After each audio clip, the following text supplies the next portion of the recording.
ಆತ್ಮೀಯ ಬಂಧುಗಳೇ, ಶ್ರೀಮದ್ ಭಗವದ್ಗೀತೆ ತತ್ವ ವಿವೇಚನಿ ಟೀಕಾ ಅಧ್ಯಾಯ 7 ಜ್ಞಾನ ವಿಜ್ಞಾನ ಯೋಗ. ಇದರಿಂದ 14ನೇ ಶ್ಲೋಕವನ್ನ ತಿಳ್ಕೊಳ್ತಾ ಇದ್ವಿ. ಓದ ಭಾಗದಲ್ಲಿ ನಾವು ಈ ಒಂದು ಅಲೌಕಿಕವಾದ ಅಂದ್ರೆ ಅತಿ ಅದ್ಭುತವಾಗಿರುವಂತಹ ತ್ರಿಗುಣಮಯಿಯಾದಂತಹ ನನ್ನ ಮಾಯೆ ಬಹಳ ದುಸ್ತರವಾಗಿದೆ. ಮತ್ತೆ ಯಾವ ಮನುಷ್ಯ ನನ್ನನ್ನೇ ನಿರಂತರವಾಗಿ ಭಜಿಸ್ತಾನೋ ಅವನು ಈ ಮಾಯೆಯನ್ನ ದಾಟಬಹುದು, ಅಂದ್ರೆ ಜಗತ್ತಿನಿಂದ ಪಾರಾಗಬಹುದು ಅಂತ ಭಗವಂತ ಹೇಳಿದ್ದನ್ನ ತಿಳ್ಕೊಂಡ್ವಿ. ಈಗ ಪ್ರಶ್ನೆ ಏನು ಅಂತಂದ್ರೆ, ಮಾಯೆಯ ಜೊತೆಗೆ ಏಷ, ದೈವಿ, ಗುಣಮಯಿ ಮತ್ತೆ ದುರತ್ಯಯ ಈ ರೀತಿಯ ವಿಶೇಷಣವನ್ನ ಕೊಡುವಂಥದ್ದು, ಮತ್ತೆ ಮಮ ಅಂದ್ರೆ ನನ್ನ ಅಂತ ಹೇಳುವ ಅರ್ಥ ಏನು, ಯಾಕಿಲ್ಲಿ ಈ ರೀತಿ ಎಲ್ಲ ಹೇಳ್ತಾ ಇದ್ದಾನೆ ಅಂತ ಇಲ್ಲಿ ಪ್ರಶ್ನೆ. ಉತ್ತರ ಏನು ಅಂತಂದ್ರೆ, ಏಷ ಅನ್ನುವಂತ ಪದ ಇದೆಯಲ್ಲ, ಅದು ಪ್ರತ್ಯಕ್ಷ ವಸ್ತುವಿನ ನಿರ್ದೇಶಕವಾಗಿದೆ. ಇದು ಅಂತ ಹೇಳೋದಕ್ಕೆ ಯಾವುದು ನಮಗೆ ಕಾಣಿಸ್ತಾ ಇದೆಯೋ ಅದನ್ನ ಇದು ಅಂತ ನಾವು ಅದನ್ನ ಪ್ರೆಸ್ ಮಾಡಿ ಹೇಳೋದಕ್ಕೋಸ್ಕರ ಏಷ ಅಂತ ಹೇಳಿರುವಂಥದ್ದು. ಮತ್ತೆ ಪ್ರಕೃತಿ ಕಾರ್ಯರೂಪದಲ್ಲಿಯೇ ಪ್ರತ್ಯಕ್ಷವಾಗಿದೆ. ಈ ಪ್ರಕೃತಿ ಹೇಗಿದೆ ಅಂತಂದ್ರೆ ಕೆಲಸ ಮಾಡ್ತಾ ಇದೆ ಅದು ಅಲ್ವಾ, ಆ ರೀತಿ ಅದು ಪ್ರತ್ಯಕ್ಷವಾಗಿದೆ. ಯಾವ ಪ್ರಕೃತಿಯನ್ನ ಹಿಂದಿನ ಶ್ಲೋಕದಲ್ಲಿ ತ್ರಿಗುಣಮಯ ಭಾವಗಳ ಹೆಸರಿನಿಂದ ಕಾರ್ಯರೂಪದಲ್ಲಿ ವರ್ಣನೆ ಮಾಡಿದಾರೋ ಅದನ್ನೇ ಇಲ್ಲಿ ಮಾಯಾ ಅನ್ನುವಂಥ ಹೆಸರಿನಿಂದ ಹೇಳ್ತಾ ಇದ್ದಾರೆ ಅಂತ ತಿಳ್ಕೋಬೇಕು. ಈಗ ಓದ ಒಂದು ಶ್ಲೋಕದಲ್ಲಿ ನಾವು ಈ 3 ಪ್ರಕಾರದ ಅಂತ ಹೇಳಿದಾರಲ್ವಾ, ಅಂದ್ರೆ ಈ 3 ಪ್ರಕಾರದ ಭಾವಗಳು ಅಂತ ಹೇಳಿದಾರಲ್ಲ, ಅದನ್ನೇ ಇಲ್ಲಿ ಮಾಯಾ ಅಂತ ಹೇಳಿರುವಂಥದ್ದು.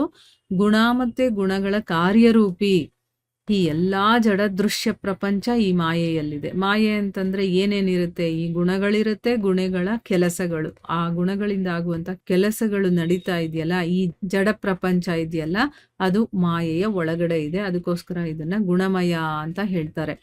ಈ ಮಾಯೆ ಅನ್ನೋದು ದೊಂಬರಾಟದವರ ಅಥವಾ ದಾನವರ, ಅಂದ್ರೆ ಈಗ ದೊಂಬರಾಟ ಮಾಡುವಂಥವ್ರು ಏನೋ ಮಾಡ್ತೀವಿ ಅಂತ ಮಾಯ ಮಂತ್ರ ಮಾಡೋ ಹಾಗೆ ಮಾಡ್ತಾರಲ್ಲ, ಮತ್ತೆ ರಾಕ್ಷಸರು ಕಣ್ಣಿಗೆ ಕಾಣಿಸ್ಕೊಳ್ತಾರೆ, ಆಮೇಲೆ ಕಾಣಿಸ್ಕೊಳ್ಳೋದೇ ಇಲ್ಲ, ಆ ರೀತಿ ಎಲ್ಲ ಚಿಕ್ಕ ರೀತಿಯಲ್ಲಿ ಅವರು ಮಾಯೆಯನ್ನ ತೋರಿಸ್ತಾರೆ ನಮಗೆ ಅಲ್ವಾ.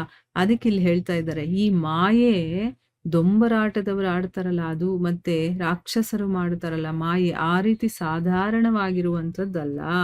ಇದು ಭಗವಂತನ ಅನನ್ಯ ಸಾಧಾರಣ ಅತ್ಯಂತ ವಿಚಿತ್ರವಾದಂತಹ ತನ್ನ ಶಕ್ತಿಯಾಗಿದೆ.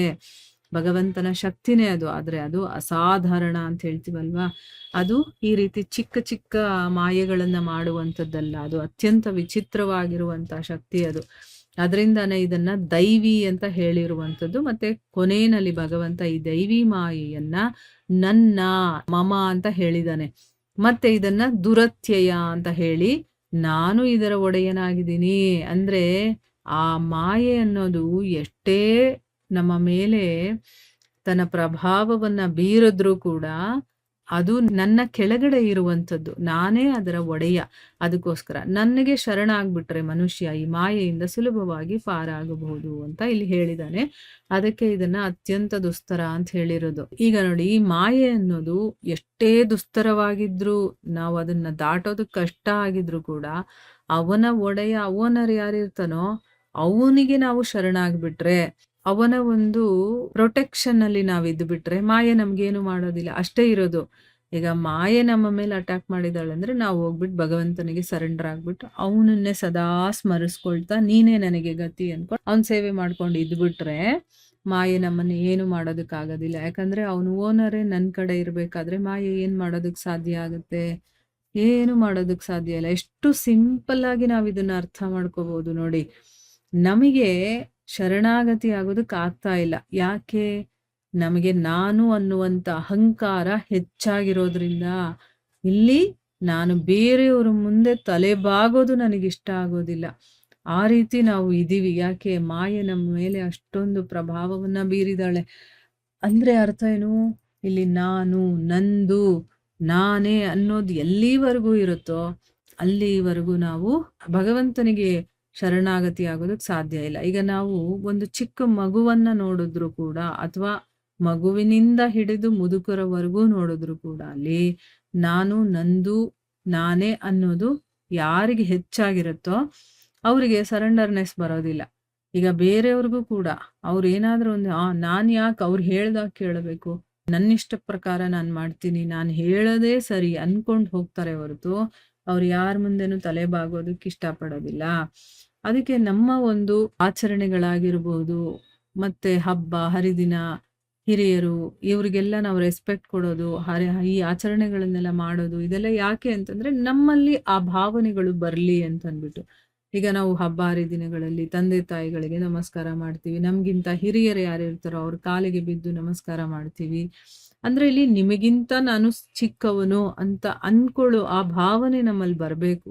ಅದಾದ್ಮೇಲೆ ಹಿರಿಯರಿಗೆ ಗೌರವ ಕೊಡೋದು, ಈ ರೀತಿ ಮಾಡ್ತಾ ಮಾಡ್ತಾ ನಾವು ಭಗವಂತನ ವಿಚಾರಗಳಲ್ಲೂ ಕೂಡ ಬಂದು ಆಮೇಲೆ ಇದನ್ನೆಲ್ಲ ತಿಳ್ಕೊಂಡು ಕಂಪ್ಲೀಟ್ ಸರೆಂಡರ್ನೆಸ್ ಭಗವಂತನಿಗೆ ಕೊಡೋದಕ್ಕೆ. ಅಂದ್ರೆ ಒಂದು ಮೆಥಡ್ ಅಲ್ಲಿ ಅದನ್ನ ಮಾಡ್ಕೊಂಡು ಹೋಗಿದ್ದಾರೆ. ಸ್ವಲ್ಪ ಸ್ವಲ್ಪ ಸ್ವಲ್ಪ ಸ್ವಲ್ಪ ನಮ್ಗೆ ಅದೆಲ್ಲ ಗೊತ್ತಾಗ್ಲಿ ಅಂತಂದ್ಬಿಟ್ಟು.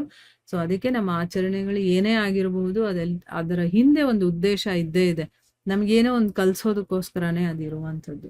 ಸೊ ಇಲ್ಲಿ ಯಾವಾಗವರೆಗೂ ನಾವು ಭಗವಂತನಿಗೆ ಶರಣಾಗತಿ ಆಗೋದಿಲ್ವೋ, ಅಥವಾ ಯಾವಾಗ ನಾವು ಭಗವಂತನಿಗೆ ಶರಣಾಗತಿ ಆಗ್ತೀವೋ ಆಗ ನಾವು ಸುಲಭವಾಗಿ ಪಾರಾಗ್ಬೋದು. ಇಲ್ಲಿ ಭಗವಂತ ಅದಕ್ಕೆ ದುರತ್ಯಯ ಅಂತ ಹೇಳಿದಾನೆ. ಅದನ್ನ ತುಂಬಾ ಕಷ್ಟ ಅದನ್ನ ದಾಟೋದು. ಆದ್ರೆ ಸಿಂಪಲ್ ಆಗಿರುವಂತ ಒಂದು ಉಪಾಯ ಏನಪ್ಪಾ ಅಂತಂದ್ರೆ, ನನಗೆ ಅವರು ಸರೆಂಡರ್ ಆದ್ರು ಅಂತಂದ್ರೆ, ನನ್ನಲ್ಲಿ ಶರಣಾಗತಿ ಆದ್ರು ಅಂತಂದ್ರೆ ಮಾಯೆಯಿಂದ ಸುಲಭವಾಗಿ ಪಾರಾಗಬಹುದು. ಈ ಸುಲಭವಾಗಿರೋದನ್ನ ಬಿಟ್ಬಿಟ್ಟು ನಾವು ಬೇರೆ ಎಲ್ಲ ಮಾಡ್ತೀವಲ್ವಾ, ಅದೂ ಕೂಡ ಮಾಯೆಯ ಪ್ರಭಾವದಿಂದ ಆ ರೀತಿ ಮಾಡ್ತಾ ಇದೀವಿ. ಈಗ ಇದೆಲ್ಲ ಗೊತ್ತಾದ್ರೆ ಅಲ್ವಾ ನಾವು ಅದರಿಂದ ಹೊರಗಡೆ ಬರೋದಕ್ಕೆ ಏನ್ ಮಾಡ್ಬೇಕು ಅನ್ನೋದು ಗೊತ್ತಾಗದ್ ನಮ್ಗೆ. ಈಗ ಭಗವದ್ಗೀತೆಯ 7ನೇ ಅಧ್ಯಾಯ ಓದ್ತಾ ಇದೀವಿ. ಅದ್ರಲ್ಲಿ ಈ ಶ್ಲೋಕದಲ್ಲಿ ಭಗವಂತ ಹೇಳಿದಾನೆ ಇದರಿಂದ ಹೊರಗಡೆ ಬರೋದಕ್ಕೆ ಏನು ಉಪಾಯ ಅಂತ. ಅದನ್ನ ತಿಳ್ಕೊಂಡ್ವಿ. ಈಗ ನಾವು ಮಾಡೋದಕ್ಕೆ ಹೋಗ್ತೀವಿ ಅಲ್ವಾ. ಅದನ್ನ ತಿಳ್ಕೊಳ್ಳೇ ಇಲ್ಲ ಅಂತಂದ್ರೆ ಮಾಡೋದು ಯಾವಾಗ? ಅದಕ್ಕೋಸ್ಕರನೇ ನಮ್ಮ ಧರ್ಮ ಗ್ರಂಥಗಳನ್ನ ನಾವು ಓದ್ಬೇಕು, ತಿಳ್ಕೋಬೇಕು, ಕೇಳ್ಬೇಕು. ಆಗ ನಮ್ಗದು ಗೊತ್ತಾಗತ್ತೆ. ಇಲ್ಲ ಅಂತಂದ್ರೆ ನಾವು ಹೀಗೇ ಇರ್ತೀವಿ. ಅದರಿಂದ ನಮಗೂ ಕೂಡ ಏನು ಲಾಭ ಇಲ್ಲ ಅಲ್ವಾ. ಯಾಕೆ ನಾವು ಧರ್ಮ ಗ್ರಂಥಗಳನ್ನ ಕೇಳಬೇಕು, ಓದ್ಬೇಕು ಅಂತಂದ್ರೆ ಇದೇ ಕಾರಣಕ್ಕೆ.